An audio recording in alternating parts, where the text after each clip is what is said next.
Bismillahirrahmanirrahim.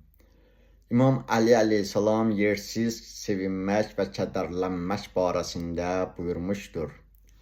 Sevinç və kədər, xeyir və ziyan, sağlamlıq və xəstəlik kimi saya gələn, yəni sonu olan hər bir şey qurtarandır. Yəni məhv olub aradan gedəndir.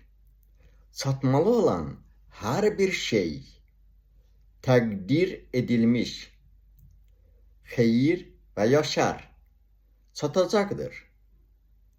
Buna görə də ağıllı adam bu cür şeylərə görə sevinməz və ya qəmlənməz.